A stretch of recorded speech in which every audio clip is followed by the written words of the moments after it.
Hi friends, मैं कौशल पांडे आप सभी का एमपीएसपी जुडिशरी के डिजिटल प्लेटफॉर्म पर स्वागत करता हूं। आज की जो ये क्लास है वो बीएनएस 2023 यानी भारतीय न्याय संहिता 2023 के सेक्शन 194 यानी धारा 194 पर आधारित है।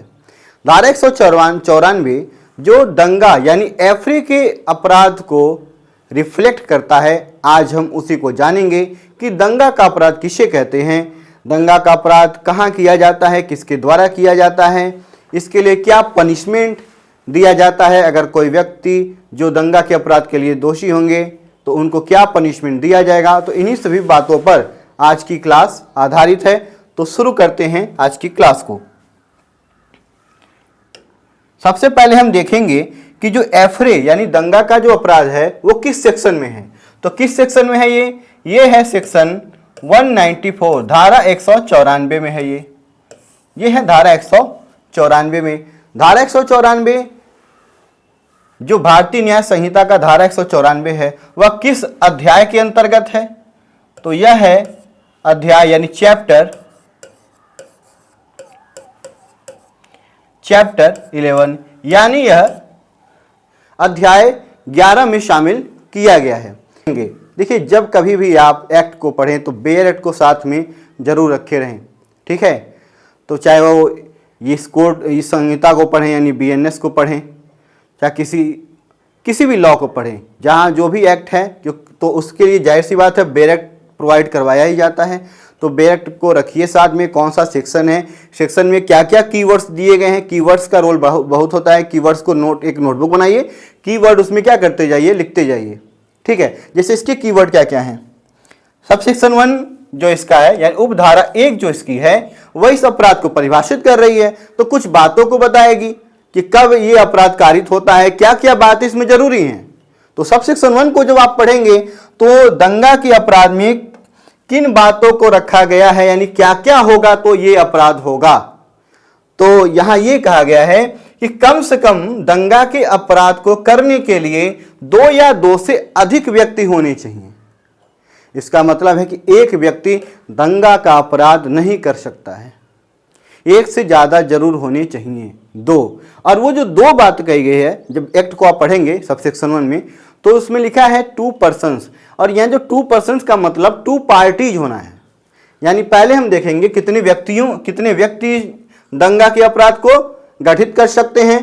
तो कितने, कम से कम 2, उससे ज्यादा जितने हो जाए कोई दिक्कत नहीं है, लेकिन कम से कम 2 होने चाहिए, 2 जरूरी है। एटलीस्ट 2 पर्सन्स, कम से कम 2, उससे ज्यादा जितने हो जाएं, लेकिन 2 से कम नहीं होने चाहिए। कारण है उसका कि इसमें जो ये 2 पर्सन्स यानी 2 व्यक्तियों की बात की गई है, असल में ये 2 पार्टी होती है, क्योंकि वे आपस में लड़ेंगे ना। अकेला व्यक्ति आपस से अपने आप से नहीं लड़ेगा, उसको सामने कोई ना कोई अपोनेंट चाहिए जिससे वो फाइट कर सके। तो कम से कम एक इधर और कम से कम एक इधर, यानी हो गए 2, अभी आपस में लड़ेंगे तो दंगा का अपराध होगा। नहीं, कुछ और बात इसमें शामिल होंगी तब ये दंगा का अपराध बन पाएगा। तो पहले यहां हमने समझाना कि कम से कम 2 होने चाहिए, यानी एक पार्टी होगी और एक दूसरी पार्टी हो गई, ठीक है। और 2 पार्टियां होने के लिए कम से कम दोनों में कम से कम तो एक व्यक्ति जरूर चाहिए। दोनों पार्टियों में एक एक आदमी तो चाहिए ही ना। तो एक पार्टी क्या करेगी, दूसरे पार्टी से लड़ेगी। तो कम से कम 2 चाहिए। अब इसके साइड में और ज्यादा हो जाए कोई दिक्कत नहीं है, इधर से भी और हो जाए कोई दिक्कत नहीं है, लेकिन 2 तो हो गया, यानी कम से कम 2 व्यक्तियों का होना आवश्यक है, ठीक है। अब दूसरा, क्या इतनी भर से हो जाएगा, तो ऐसा नहीं है। ये आपस में लड़ेंगे, क्या करेंगे, लड़ेंगे, यानी ये फाइट करेंगे। क्या करेंगे, फाइट करेंगे, ये लड़ेंगे, ये आपस में लड़ेंगे। तो क्या ये जो व्यक्ति आपस में लड़ रहे हैं तो दंगा का अपराध हो गया? नहीं, कुछ और बातें शामिल करनी पड़ेंगी। क्या, इनके लड़ने, ये लड़ेंगे कहां पर, ये लड़ेंगे पब्लिक प्लेस में, पब्लिक प्लेस में। ध्यान देना है, पब्लिक प्लेस की बात हो रही है, प्राइवेट प्लेस की बात नहीं हो रही है। पब्लिक प्लेस का मतलब क्या? पब्लिक प्लेस का मतलब जैसे सार्वजनिक स्थान, ठीक है, सड़क पे लड़ें, बाजार में लड़ें, जहाँ पे लोगों का आवागमन हो या लोग इकट्ठे होते हों। कमरे में लड़ने की बात नहीं कि ये प्राइवेट प्लेस है, पब्लिक प्लेस सार्वजनिक जगह पे, ठीक है। तो ये लड़ाई कहाँ होगी? पब्लिक प्लेस में। जब आप 191 को पढ़ते हैं, धारा 191 यानी सेक्शन 191 को, जो राइटिंग यानी बलवा के अपराध को परिभाषित करता है, तो उसमें पब्लिक और प्राइवेट दोनों जगहों की बात की गई है। यानी और जो राइटिंग का ऑफेंस है यानी बलवा का अपराध है, वह निजी स्थान पे भी हो सकता है, सार्वजनिक स्थान पे भी हो सकता है। लेकिन जो एफरे यानी दंगा है, दंगे का अपराध, वह पब्लिक प्लेस में ही होना चाहिए। तो क्या लड़ने भर से अपराध कारित हो जाएगा? ऐसा नहीं है। थोड़ी एक बात और इसमें शामिल करनी पड़ेगी, जिनके लड़ने से जो पब्लिक पीस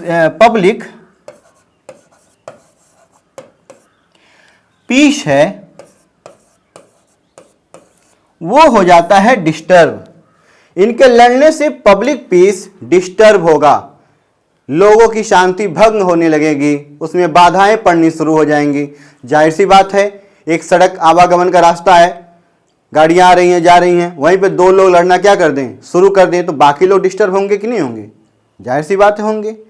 तो पब्लिक पीस डिस्टर्ब। अब ये भी एक बात स्पष्ट कर दे रहे हैं, क्योंकि दंगा जैसे हम अखबारों में पढ़ते हैं तो ऐसे लगता है कि दंगा होने का मतलब कि कई बहुत सारे लोग होने चाहिए। ऐसा नहीं है, कम से कम दो पार्टी होगी, मतलब दो व्यक्ति, यानी एक इधर और एक इधर। अगर दो व्यक्ति ही हैं और आपस में लड़ रहे हैं तो भी ये अपराध कारित हो जाता है।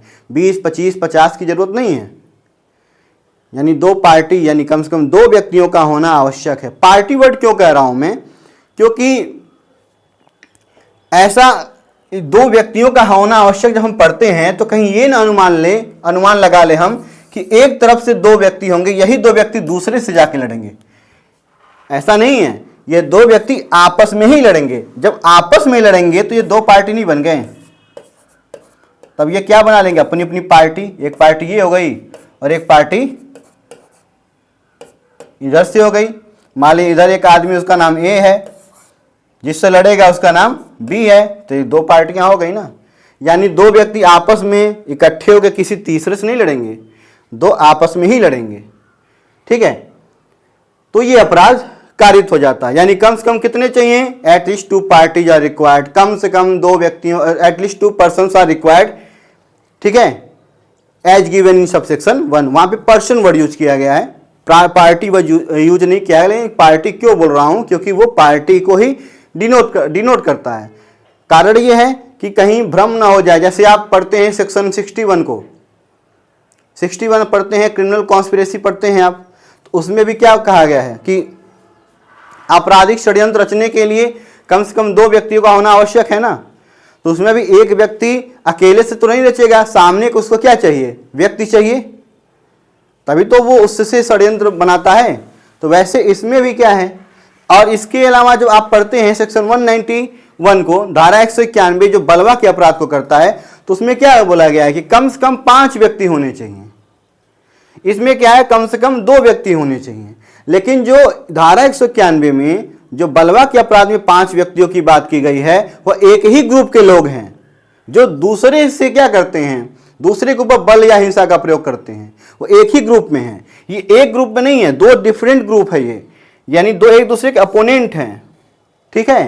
तो यह इसका मतलब 2 पर्सन मतलब 2 पार्टीज, यानी कम से कम 2 पार्टी मान सकते हैं, ठीक है। शब्द लिखना है 2 व्यक्ति और वो रिफ्लेक्ट करता है 2 पार्टीज को, यानी 2 पक्षों को वो रिफ्लेक्ट कर रहा है। तो कम से कम 2 व्यक्ति होने चाहिए और वो क्या करेंगे? फाइट करेंगे आपस में। कहां करेंगे? तो पब्लिक प्लेस में करेंगे। उससे क्या होगा? उससे पब्लिक पीस डिस्टर्ब होगा। अगर ये ऐसा करते हैं तो माना जाएगा कि इन्होंने अपराध कर दिया। कौन सा अपराध कर दिया? दंगे का अपराध कर दिया। अब जब दंगे का अपराध कर देंगे तब इनको सजा भी तो दी जाएगी। तो सजा दी जाएगी तो सजा का प्रावधान कहां है? तो सजा का प्रावधान है सबसेक्शन 2 में। किसमें? सबसेक्शन 2 में, उपधारा 2 में सजा का प्रावधान दिया गया है।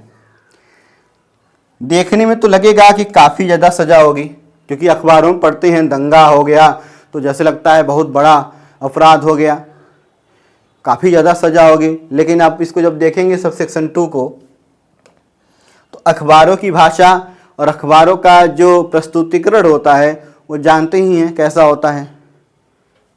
तो लेकिन सज़ा कैसी है? सज़ा इसमें जो मिलेगी यानी जो पनिशमेंट दिया जाएगा, पनिशमेंट दिया जाएगा वो पनिशमेंट कैसा होगा? तो पनिशमेंट के तौर पे 3 चीजें मिल सकती हैं। एक कारावास यानी इम्प्रिजनमेंट,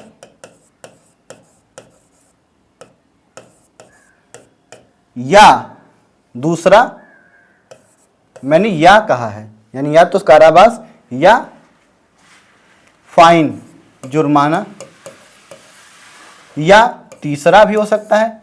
तीसरा क्या है? दोनों मिल जाए। क्या मिल जाए? दोनों मिल जाए तो और अच्छी बात है।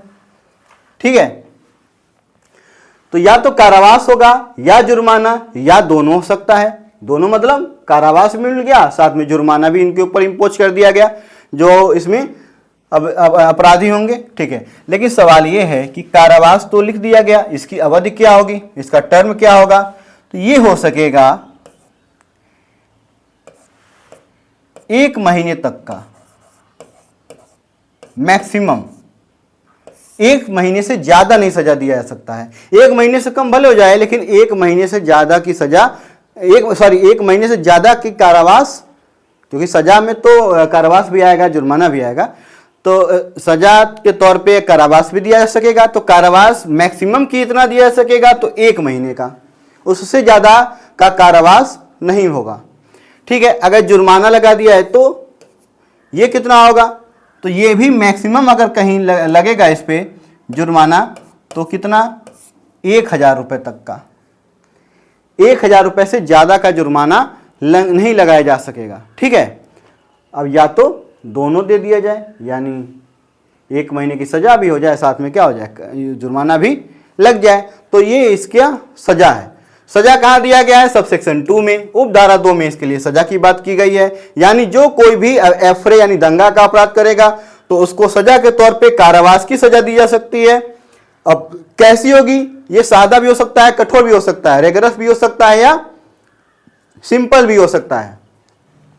जब आप पनिशमेंट की बात करेंगे तो पनिशमेंट के टाइप कितने होते हैं, इसके लिए सेक्शन 4 को आपको पढ़ लेना चाहिए, बीएनएस के सेक्शन 4 को, जहां पे पनिशमेंट के काइंड्स को दिए गए कितने तरीके की सजा होती है। ठीक है, फाइन लगेगा तो कितना? 1000 रुपये तक का लग सकेगा ज़्यादा से ज़्यादा, या दोनों कर दिया जाए।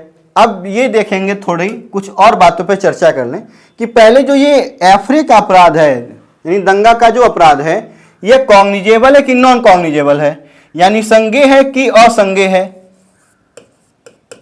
तो ये है कॉग्निजेबल, ये है संज्ञेय अपराध। ठीक है, संज्ञेय अपराध होने का मतलब है कि पुलिस बिना वारंट के भी गिरफ्तार कर सकेगी। सबसे अच्छी बात तो इसमें यह है, क्योंकि कॉग्निजेबल होने की वजह से पुलिस के पास पावर होता है कि बिना मजिस्ट्रेट के ऑर्डर से वो गिरफ्तार कर सकती है। अगर नॉन कॉग्निजेबल होता तो मजिस्ट्रेट के ऑर्डर की जरूरत पड़ती। दूसरा, बेलेबल है कि नॉन बेलेबल है? ये बेलेबल है, यानी जमानत तो अब मिल ही जाएगी, जमानती अपराध है, न कि नॉन बेलेबल है। तीसरा क्या है? कंपाउंडेबल है कि नॉन कंपाउंडेबल है? ये नॉन कंपाउंडेबल है।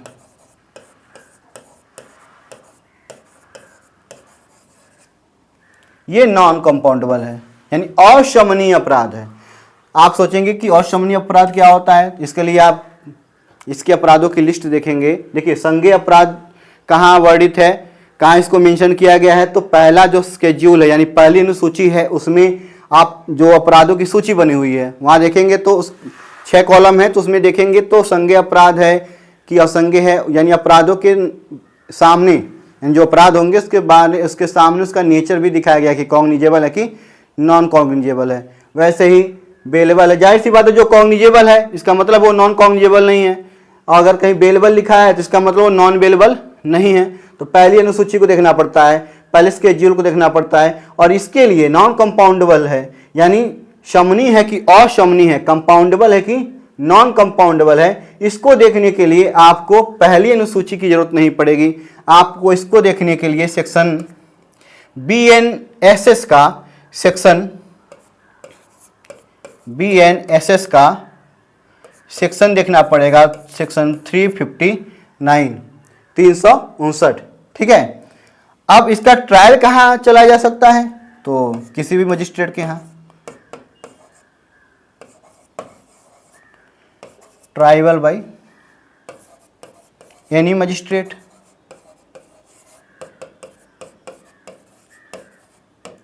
ठीक है। तो हमने क्या देखा कि दंगा का अपराध कौन करता है, तो यह व्यक्तियों के द्वारा किया जाता है, जिसमें कम से कम 2 व्यक्तियों का होना आवश्यक है। इसमें क्या करते हैं इसमें वो लड़ाई करते हैं। कहाँ करते हैं, पब्लिक प्लेस में करते हैं। उससे क्या होता है, पब्लिक पीस डिस्टर्ब होता है। अगर वो ऐसा करते हैं तो माना जाएगा कि उन्होंने एफरे यानी दंगा का अपराध किया, और जब अपराध किया तो सजा भी मिलेगी।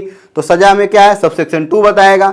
सबसेक्शन 2 बताता है सजा के बारे में, सेक्शन 194 का, धारा 194 का उपधारा 2 सजा के बारे में बताएगा। तो उसमें क्या कहा गया है, उसमें क्या कहा गया है सबसेक्शन 2 में कि जो सजा होगी उसमें कारावास हो सकेगा, यानी इम्प्रिजनमेंट दिया जा सकेगा। कितना, जिसकी मैक्सिमम जो लिमिट, जो मैक्सिमम का टर्म होगा, अवधि होगी, वो 1 महीने तक का हो सकेगा।